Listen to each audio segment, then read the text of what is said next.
We've strayed into England again today, and you'll find us in Bridgnorth in Shropshire, just about here. As you know, it's always sunny in Wales, so how's today in England? Miraculous return to form? Oh no, did you pack your coats? No. Well, you'll be getting wet then, idiots. If you don't know us, I'm Rachel, he's Wills, and we are Postcard and a Pint. One sniff of the sunshine, and we're on us holidays. Now, take us back to the beginning. It was a foreboding start, and the traffic was... But we made it, and... So Bridgnorth, this is a whole new town on us. We're really excited, especially to ride that old funicular. Let's see what we can find. Rain is looking imminent, but let's give Bridgnorth a fair shot. We parked in the upper part of town, as did you know, Bridgnorth is a town of two sides. Take it away, Rach. Bridgnorth is divided into two halves by the River Severn. The bit down by the river is called the low town because it's low, and the bit up on the cliffs is the high town. Because it's high? Yes, genius, because it's high. Sounds like a name you'd come up with. Anyway, back to Bridgnorth High Town, and it's looking incredibly quaint. This town grew rapidly during the 12th to 14th centuries thanks to its defensive position and location on the trade route. It became an important market town, especially for wool and livestock. But before we explore the High Street, let's wander up Church Street to St Leonard's Close. The crowning glory in this close is St Leonard's Church. We couldn't get inside today, but this was the main parish church of Bridgnorth for centuries. Sadly, it was really damaged in the English Civil War and rebuilt by the Victorians in the 1860s. It's not used for regular worship these days, but more as a community arts and events venue. This close feels like you're stepping back in time and is one of the town's most historically rich areas. Richard Baxter, one of Bridgnorth's most famous and often controversial sons, once lived here. He was a preacher and writer, known for his powerful sermons and also challenging the religious division of the time, calling for unity and reform. He was schooled here at the Old Grammar School, a school created to teach Latin, scripture and classical texts for boys destined for clergy, law or university. It was fascinating to walk in his footsteps and see these buildings mostly unchanged by time. The skies were looking ever greyer, but we were dry, for now. Then, as in every Postcard and a Pint day, Wills declared himself starving and at the point of extinction. The Royal came top of our search, and thankfully they could fit us in. This building was once a coaching inn, then a department store, and now, fingers crossed, it's got our Sunday lunches. It's been beautifully preserved and mixes rustic charm and modern comforts perfectly. Lunchtime! It was turkey for Wills and beef for me. Delicious! Now get your laughing gear around that, Wills. Well, from those expressions and thumbs up, it looks to be a triumph. And empty plates all around. Rach? Quick review of that Sunday lunch. It was beautiful. We put into ChatGPT best Sunday lunch or best food in Bridgnorth. The Royal came top of the pile. I can see why. That meat was divine. So good. I'm even wearing a bit of it. Standard. Wills? I went for the turkey dinner, or as I like to call it, the Christmas dinner, and it was lovely. It was a lovely bit of turkey. If I was being picky, I'd say I could do with a few more potatoes, but you know me, I love me carbs. But it was a 10 out of 10 meal. That was delicious. Spoiler alert, you don't need any more carbs. Oh, and good God, you don't need any more tat either. Please don't tell me they've got vinyl in there. Give me strength. You don't need dinky cars. You don't need old comics. You need to put the 80s down and get the chuff out of there. Thank you. Back to some history. Bridgnorth's medieval town was once protected by stone walls and 5 fortified gates. Sadly, only North Gate survives today. Back to the High Street we go to take a look at the town hall. It's a beautiful old building. But what's its history, Rach? It was built in 1652 using an old tithe barn which was relocated from Much Wenlock. Well, that's the local tradition and belief anyway. You can now get married here, and if you like shopping, every Saturday there's a market here. As far as high streets go, Bridgnorth seems to be doing pretty well. The gorgeous architecture certainly helps. We do love the old Tudor buildings. They are quintessentially English. This building was pretty cool. It's the new market hall built in 1855. It didn't really work out as a market hall as traders preferred an outdoor market. It does make for a very grand coster though. Ooh, a pub called the Shakespeare Inn. We'll be back for a pint later. As it turned out, it wasn't to be too much later at all. We explored the back streets under ever greyer skies, found the Cliffs Railway. We had a quick look at it working, thought we'd go and find the castle and the gardens, and then come back for a ride on this Victorian masterpiece. And then what happened? Miraculous return to form after Port Merion. It's a standard postcard and a pint day. It's peeing down. Don't stand there filming the Cliff Railway. Get back to the Shakespeare Inn. Oh dear. It was a swift walk, shortly to be followed by a swift pint. Of Coke, we're driving. Let's talk about Bridgnorth. We haven't been here too long. We've been to the pub already. We're in a second pub already. It's a beautiful town. I'll tell you what it reminds us of. If Shrewsbury and Ludlow had a baby, this would be what it would have. It's just such a pretty place. Highly recommended. Cheers. What's next? That rain has been threatening since we got here, and it came fast and hard. We were on our way to the castle, so we've come into the Shakespeare, which is another coaching inn. It's absolutely beautiful in here. Little Coke stop while the rain passes, and then it's off to the castle and down the Cliffs Railway. OK, so it's still raining, but you've got your coats, haven't you? No. Fools, what have you got? OK, yep, that's going to help. Give us a bit of geography, Rach. So we had our dinner somewhere around about there. We saw St Leonard's, we saw the gate, we've gone through the town hall. We've swung around here now by the railway. We're going to go round by the castle and the church, and then we're going down. It's a really useful map, and there are a few of these dotted around town. Oh, those skies don't look good.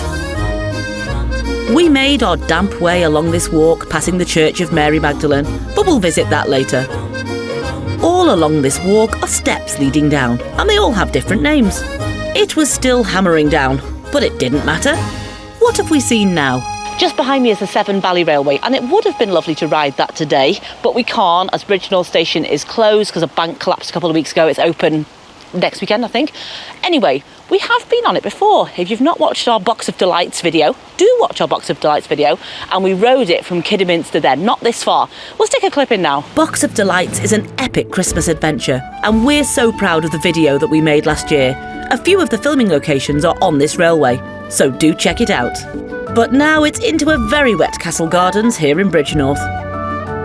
You can see this Grade 2 listed war memorial with a First World War soldier on top. The garden has a military theme as a tribute to the town's military history and its veterans. Even the topiary is military. It has lots of little nooks and places to sit, and we suspect that it's a glorious place to visit on a day filled with sunshine. This was not that day though. Right, on to the castle. Well, what's left of it. It was founded in 1101 by Robert de Bellême and expanded under Henry II's rule. It was perfectly placed to control movement along the river, and being so high up, it was easy to spot advancing armies. But why is it in such a state now? As I've said, this was a really important castle back then. But in the English Civil War, a bit too much fighty, and the thing got destroyed. It now is at a very precarious angle. It's said to lean further than the Leaning Tower of Pisa. Take a look at that. It does look pretty precarious, like one good push would finish it off. It was time to leave the castle and its gardens behind and start to circle back to town via this. And next to the castle, you'll find the Church of Mary Magdalene. In the 1790s, fearing structural collapse, the original church was demolished and this one was built. It looks pretty modern compared to some churches we've visited, but it's still a very impressive building. Learn anything new today, Rach? And we've just learned that Thomas Telford designed it, was the architect for it. What has he not built? St Paul's Cathedral, the Eiffel Tower, the Shard. And there he is, the king of comedy in all his glory. I walked off. We decided to give the railway and station a visit, even if the trains weren't running this far. And we're so glad we did. We love the stations along this line. As you've seen from our Box of Delights footage, they're immaculately preserved. It's like stepping back into the 1930s. As well as the usual ticket office, gift shop and vintage posters, there seemed to be a bit of an open day going on. There was a carriage all set up as a museum with lots of information and interactive installations. Of course we went in. There was a lot of history about the Severn Valley Railway, but what about these interactive installations? OK then. Whiskey, and it smells like whiskey, champion. And what does yours smell of, Wills? Oh dear. it's poo. Also on offer today were free tours of the signal box, and this lovely chap showed us how it was done. Okay, ready? Cool. Victorian engineering at its finest.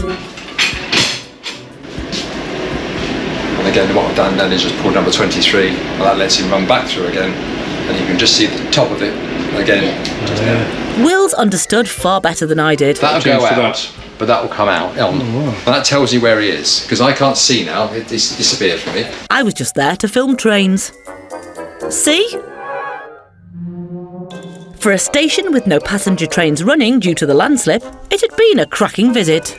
Just one more thing to add, the station has a pub called the Railway Arms, but it wasn't too busy in there. It was time to leave and reflect on our time there. Well, it actually ended up being really cool. Because there's no trains running, they're kind of doing other stuff instead. So they've got like a museum cart, they've got a signal box open, and the fella talked us all through how it runs. Old Victorian engineering, my God, they were well ahead of their time. They knew what they were doing, those Victorians. That was fascinating. But you forgot to say... And talking of Victorians, the time has come to ride the Cliffs Railway. And it had stopped raining. Again, it was like stepping back in time. Although in 1892 it cost a penny to ride. Today it's £2.50 return. You get really cute old-fashioned tickets, and the beauty of a rainy day is this. We've got the whole thing to ourselves. Let's Victorian down this hill. When it first opened, it used a water balance system. Since 1943, it's been operating with an electric drive system. The ride takes about 30 seconds and descends or ascends 34 metres. And did you know it's the longest continuously operating cliff railway in the UK? And at a gradient of 64%, one of the steepest too. 30 seconds well spent. What you say? Thank you. I sound like I've just run down the hill. Anyway, cheers Cliffs Railway. Now for the Lowtown. This area grew up as a working class industrial and trading area, so wasn't as posh or as affluent as Hightown. The River Severn quayside was once a busy port area for transporting goods, especially during the Industrial Revolution. The present Bridgnorth Bridge dates back to around 1812 and was yet again the work of Thomas Telford. Today it's less boats unloading cargo and more ducks and geese. It's certainly a very picturesque area of town and lovely for a walk. This clock tower commemorates two British engineers, Richard Trevithick and John Urpeth Rastrick, both of whom have connections to Bridgnorth. It's a lot more sleepy and slower paced in Lowtown. We'd come to find the Old Mill Antique Centre, as we'd seen it on another vlog, and it looked interesting. It's a 4-storey Aladdin's cave of treasures. Wills went straight for prints, and of course vinyl. You'll be happy to hear, for 30 quid, he didn't buy it. Although this poster almost made it home with us. I was looking for little bits of furniture, or things to decorate our summer house come shed with. There were so many lovely things, but lugging them up to Hightown would have been a nightmare. Rach? We saw this place on someone else's vlog this morning. It is like an Aladdin's cave in there. So cool. We were coming to the end of our time in Bridgnorth. It was back over Telford's Bridge, and we quite fancied an ice cream. We did, however, need to check out this street. It was once a very important road. Take it away, Rach. The street we're on now is called Cartway, and this was, back in the day, the route from the quay, where we just were, all the way up into town with the goods pulled by the horse and cart.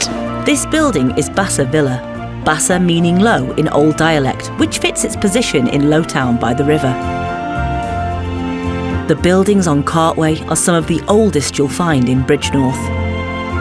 Now we could walk all the way up this street to Hightown, or we could walk back to Cliff Railway. You guess. Got it in one, Cliff Railway. We'd paid £2.50 after all. Once again, we were the only passengers on board. It really is 30 seconds well spent, and amazing to see this railway still running after all this time. That had been so much fun. We just needed to find ice cream to finish the day off. Found it, an Italian ice cream at that. Flavours were chosen and ice creams were enjoyed. As believe it or not only was it no longer raining, the sun was now shining. This is the top end of Cartway and where the horses and carts would arrive up to the market square.